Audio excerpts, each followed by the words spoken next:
Now at 5, the snow accumulations, how much more we should expect, and just how much further the temperature will drop. All in Doug Heddy's forecast. Plus, the latest on road conditions, slide-offs, and what you should know before you venture out.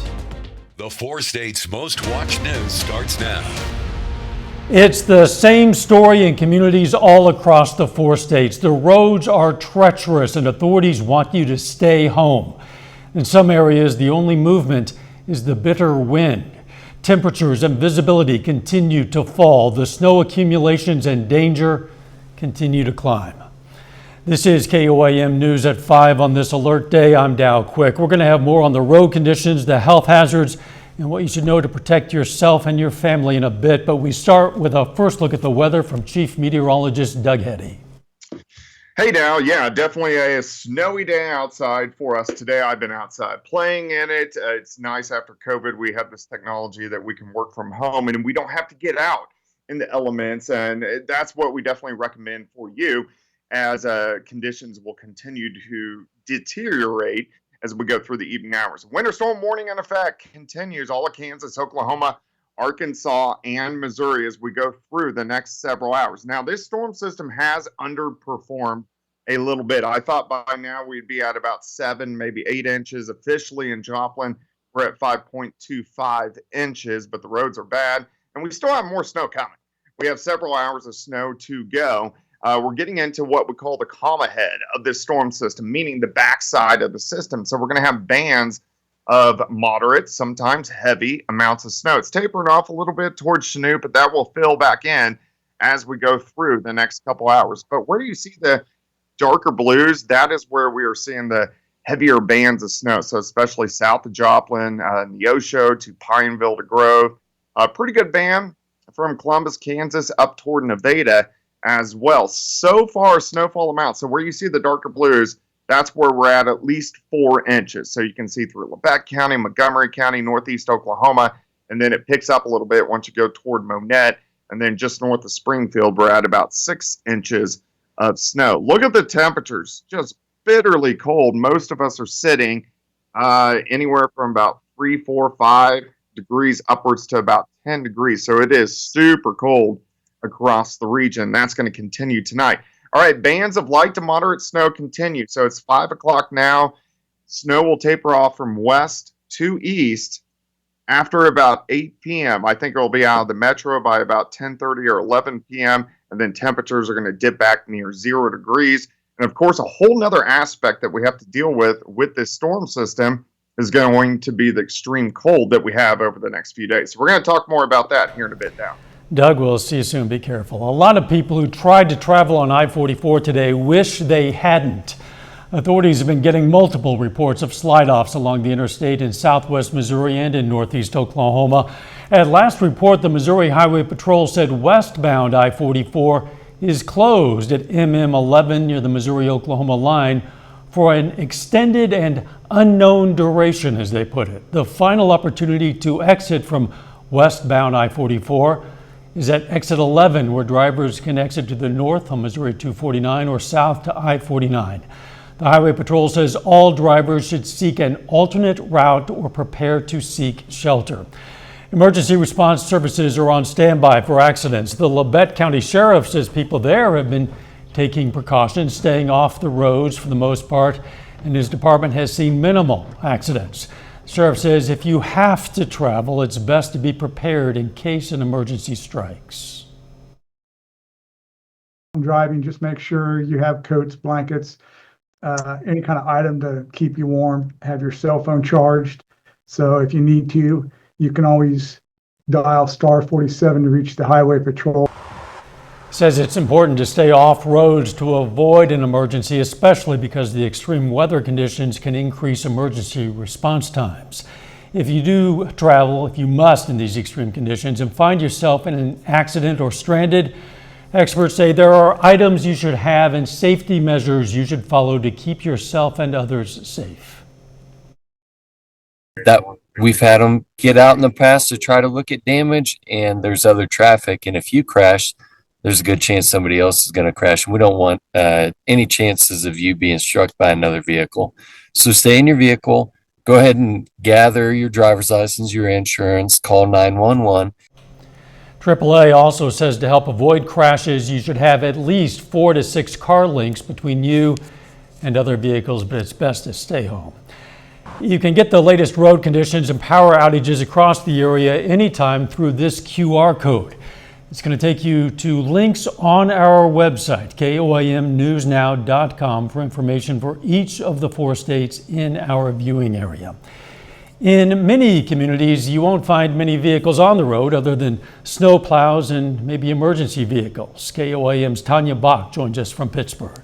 Well, Dal, I'm out here where the city is working to clean the roads in Pittsburgh at 14th and Broadway. Now, you would think there would be nobody on the roads today, but there are a few vehicles here and there that have been going up and down Broadway. Kind of surprised. Now, for the level of snow that we have right now, if you bring the camera down here, it's about ankle deep in places where you stand, but the snow has drifted up to more knee-high in different areas. But as I was saying, here we have the traffic on Broadway. People are still making their way out and about.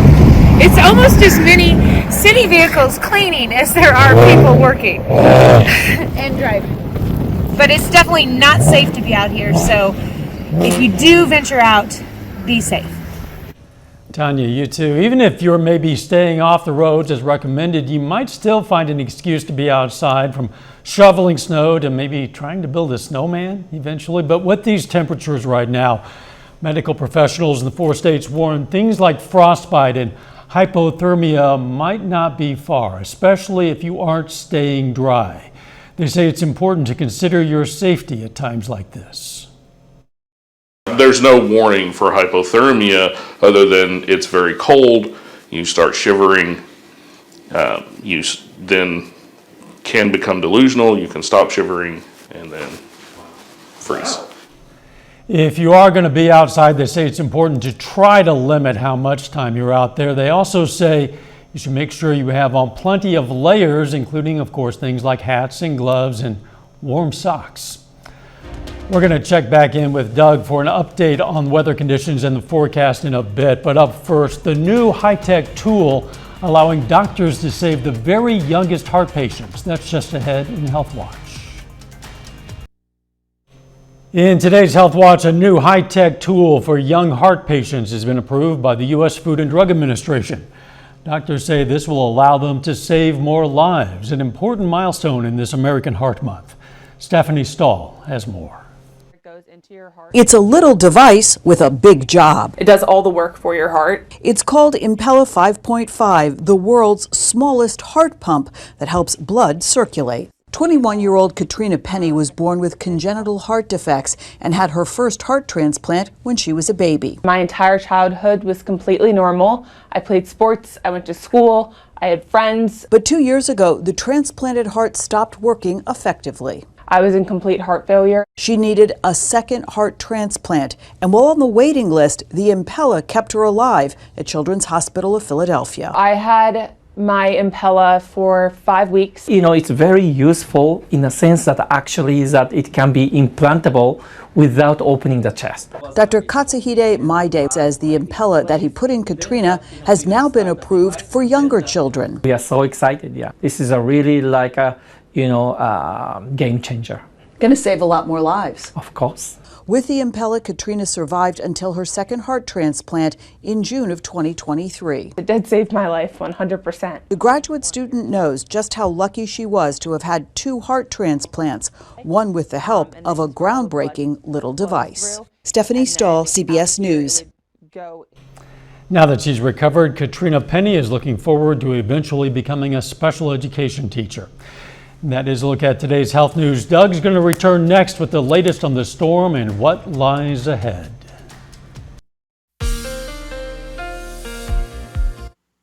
Well, of course, guys, it's been a very dreary day for us today. We've had the snow across the region and the bitterly cold temperatures. And when you get a really dry snow like this, really powdery snow, it packs down on the roadway. So it's almost impossible to really plow off the roads. And that's why we have all of our roads snow packed. So if you don't have to go out this evening, or even tomorrow morning. You definitely don't want to, and we haven't even talked about the temperatures yet, but check this out. So look at some of our MoDOT, KDOT cameras. So here's 32nd in range line, here's 20th in range line.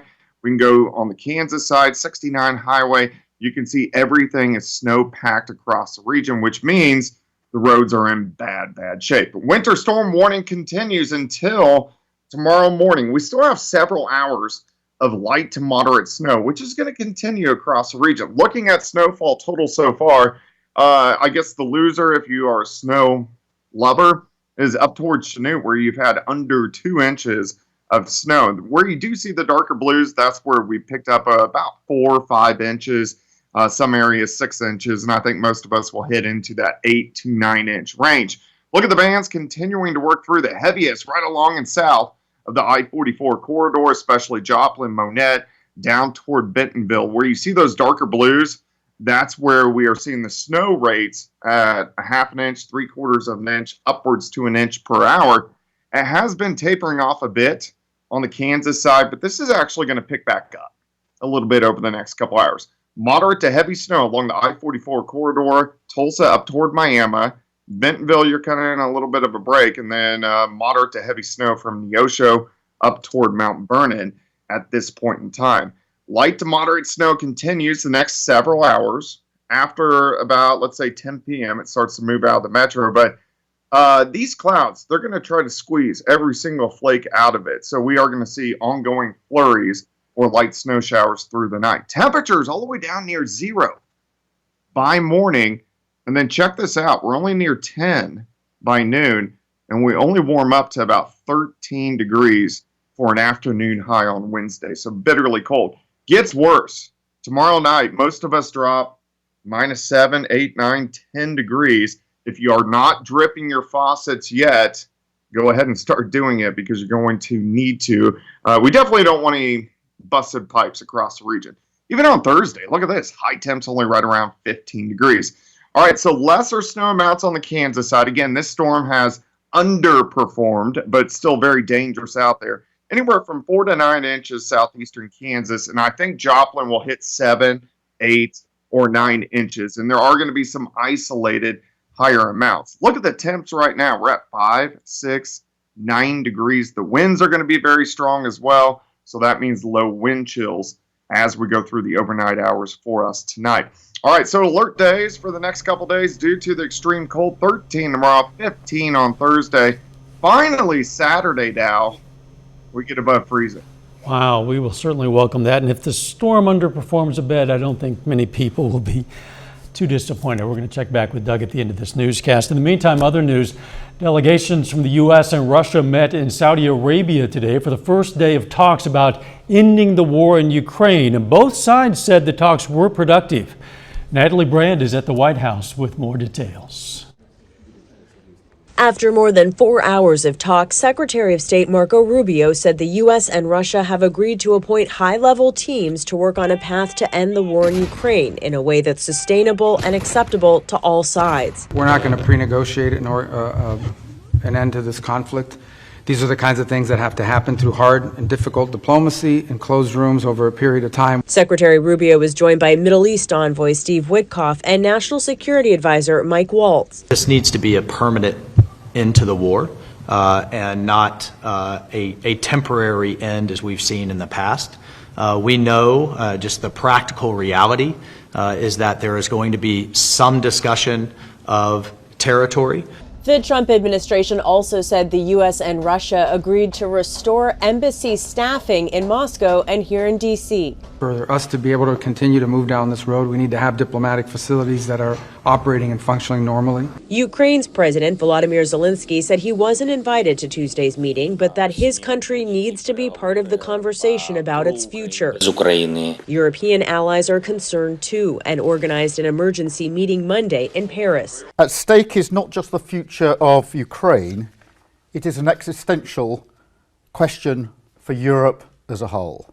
This is a once-in-a-generation moment for the collective security of our continent. British Prime Minister Keir Starmer said he's willing to offer British peacekeeping troops to Ukraine, but that a U.S. security commitment is the only way to ensure lasting peace. Starmer is expected to visit the White House next week. Natalie Brand, CBS News, the White House. Again, we're going to have another weather update in a few minutes, but Consumer Watch is next. Topping today's Consumer Watch, U.S. retail spending plunged last month, falling for the first time since August. American shoppers pulled back on spending as stubborn inflation continued to bite, and this harsh winter weather curbed economic activity. Retail sales were down 0.9% in January from the prior month. That's way down from December's upwardly revised 0.7% gain and well below economists' expectations. President Trump's Department of Government Efficiency workers are embedding themselves in government agencies and trying to access sensitive information for millions of Americans. Erica Brown has more from Washington. The White House is seeking to clarify Elon Musk's role as a special advisor to President Trump rather than the official head of their Department of Government Efficiency. President Trump is the ultimate decision maker for this entire administration. Elon Musk, just like everybody else across the federal government, works at the direction of President Trump. The acting Social Security Commissioner resigned her post after DOJ pushed for access to sensitive records.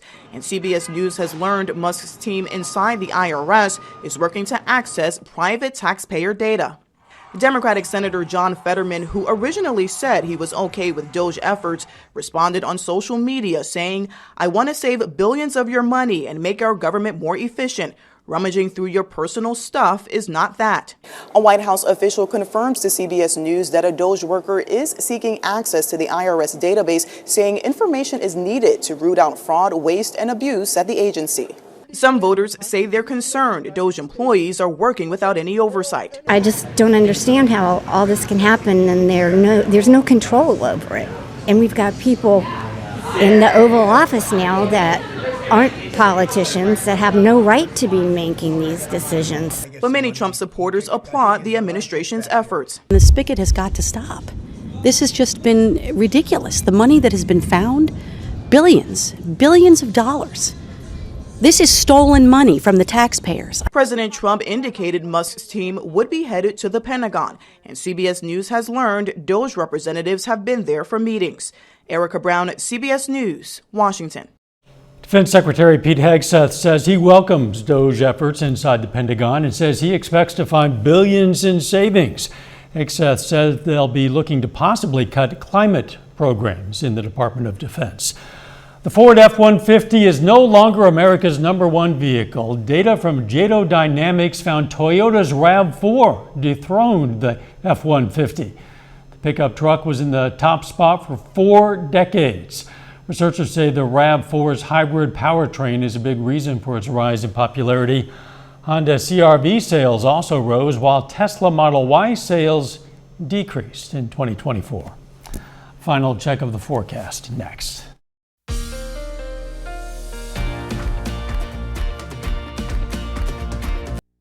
Up next on the CBS Evening News, clues about why that plane flipped upside down in Toronto. Then on KOAM News at 6, we're going to get an update on the road conditions, traffic crashes, including a report from I-44 and what you should do if you find yourself stranded. Plus, Samantha Walker will have more on avoiding, identifying, and dealing with hypothermia and other cold-related health conditions. Stay with us for the CBS Evening News and then KOAM News at 6. Before I toss back to Doug, I'm just going to point out to you that we here at KOAM are following our own advice. We are staying off the roads as much as possible. Most of our reporters, our photographers, other staff who are working today are working from home. Those of us who are here came in before the storm with the knowledge that we won't be going home tonight. We're going to be spending the night here. Now let's check back in with Doug. All right, Dal, of course, another 2 to 4 inches of snow still going to fall tonight. Of course, the roads are covered. And we're dealing with the extreme cold. Look at our wind chill factors by midnight, -15. These are going to be -15 to -20 throughout the night, and they stay below zero as we go through the daytime hours tomorrow. Look at this high temp of only 13 degrees, so we have to deal with the bitterly cold. Make sure you drip your faucet. Doug, thanks. Doug, be careful. The rest of you, please be careful as well. The CBS Evening News is next. We're going to be right back here for KOAM News at 6. Let's make it a great evening.